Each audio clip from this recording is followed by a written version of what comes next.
अतीत पाठ 12। कौशिक निवास के बाहर आते ही वेदिका को ऐसा महसूस होता है जैसे उसकी सांसें किसी बेड़ियों से आजाद हुई हों और अब वो शायद खुलकर सांस ले पा रही हो।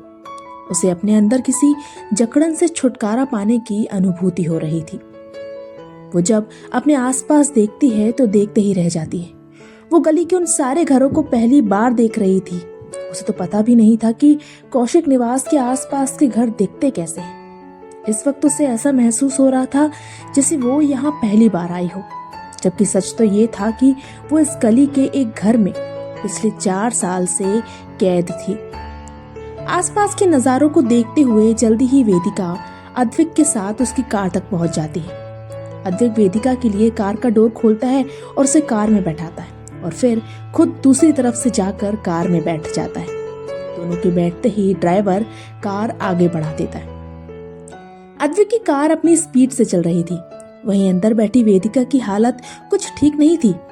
सालों बाद कार में बैठने की वजह से वेदिका को एक अजीब सी घबराहट हो रही थी। उसे पसीना आ रहा था और घुटन सी हो रही थी। विंडो बंद होने की वजह से वेदिका का उस बंद कार में दम घुट रहा था। वो जैसे तैसे खुद को संभालने की कोशिश कर रही थी। वहीं साथ बैठा अद्विक काफी देर से वेदिका को नोटिस कर रहा था। वेदिका के हाव भाव देखकर वो समझ चुका था कि उसकी वेदू ठीक नहीं है, इसलिए वो बिना देर किए ड्राइवर से कहता है, ड्राइवर, कार की सारी विंडो ओपन कर दो। जी सर।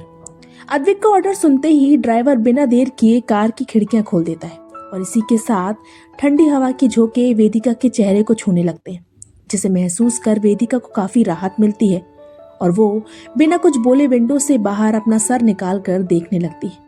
वहीं अपनी वेदू को पहले से बेहतर देख अद्विक चैन की सांस लेता है और उसे देखने लगता है। तभी उसका फोन रिंग करता है। ये कॉल इंस्पेक्टर साहब की थी। Hello inspector, Advik call pick करते हुए कहता है। हेलो मिस्टर सिंघानिया, हमने आपके भेजे गए सबूतों के आधार पर सागर कौशिक को आपकी कंपनी में घोटाला करने के लिए गिरफ्तार कर लिया है। दूसरी तरफ से इंस्पेक्टर कहते हैं, थैंक यू इंस्पेक्टर, आपने बहुत बड़ी मदद की है, पर ध्यान रखिएगा, चाहे कौशिक परिवार कितने ही हाथ पैर क्यों ना मार ले, सागर कौशिक आसानी से जेल से बाहर नहीं आना चाहिए। मैं उस कमीने को कड़ी से कड़ी सजा दिलवाना चाहता हूँ। अद्विक गुस्से से कहता है, चिंता मत कीजिए मिस्टर सिंघानिया, आप जैसा चाहते हैं वैसा ही होगा।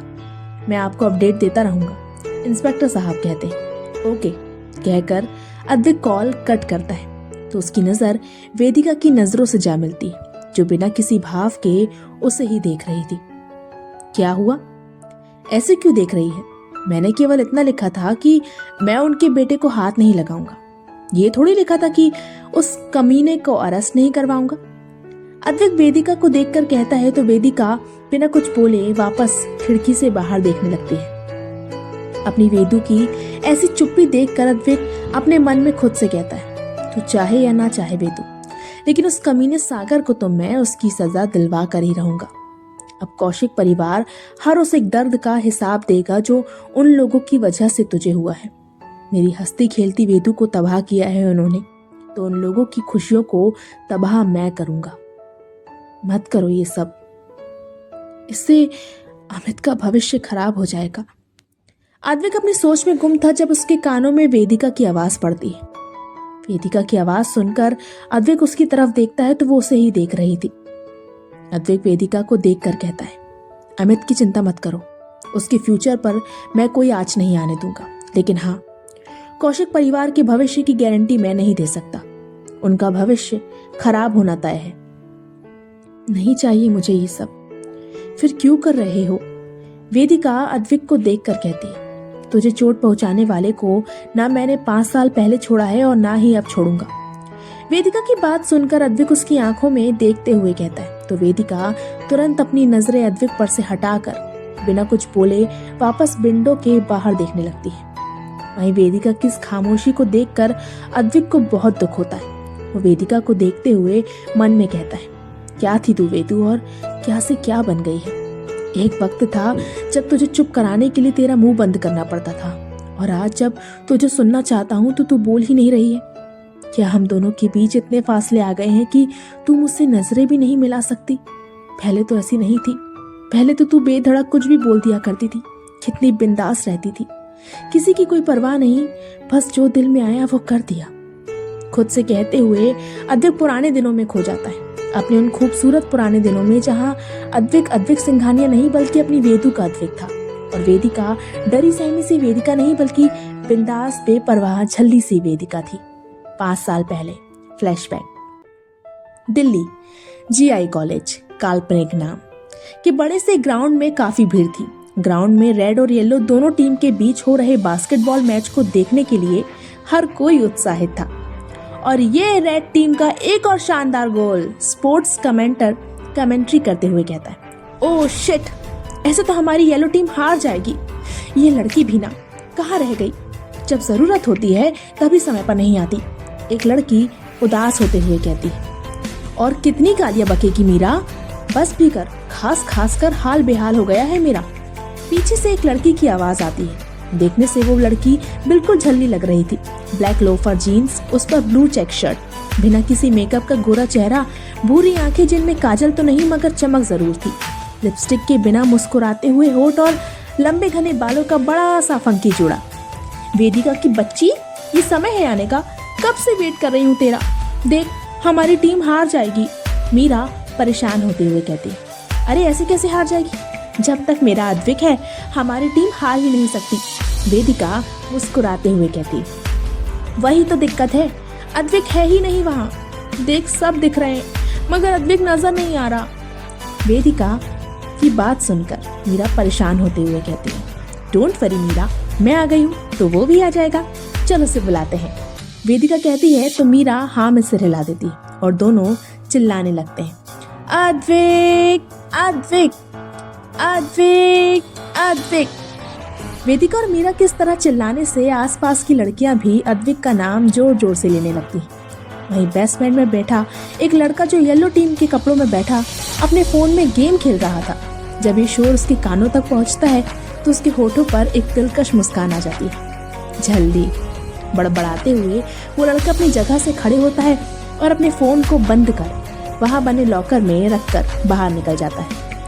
उस लड़के के ग्राउंड में आते ही वहां बैठी लड़कियों के बीच हड़कंप मच जाता है। सब अपने दिल पर हाथ रखे उस लड़के को देखकर बस आहें भर रही थी, और भरे भी क्यों ना, वो लड़का था ही इतना हैंडसम। गोरा रंग, काली आंखें, मुस्कुराते हुए पतले होठ, सीधी नाक, बिखरे हुए बाल जो उसके माथे को ढककर उसे और भी चार्मिंग बना रहे थे।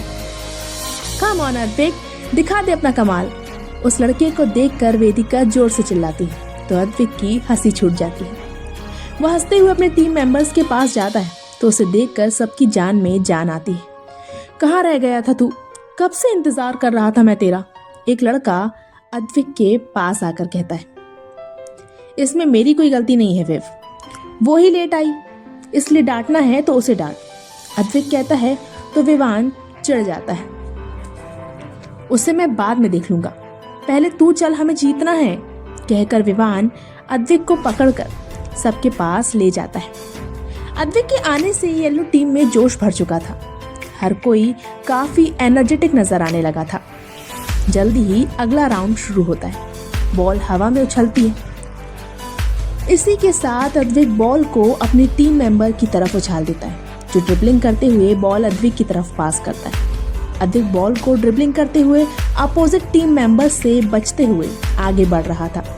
वो विवान की तरफ देखकर इशारा करता है तो विवान तुरंत उसके इशारे को समझकर हाँ में सिर हिला देता है, और इसी के साथ अद्विक अपोजिट टीम मेंबर्स को चकमा देकर बॉल विवान की तरफ उछाल देता है। विवान बॉल कैच करके उसे ड्रिबलिंग करते हुए आगे बढ़ता है और बॉल को ड्रिबलिंग करते हुए बास्केट की तरफ उछाल देता है, लेकिन इससे पहले कि अपोजिट टीम बॉल को बास्केट में जाने से रोक पाती, अद्विक तुरंत हवा में उछलकर बॉल को बास्केट में डाल देता है।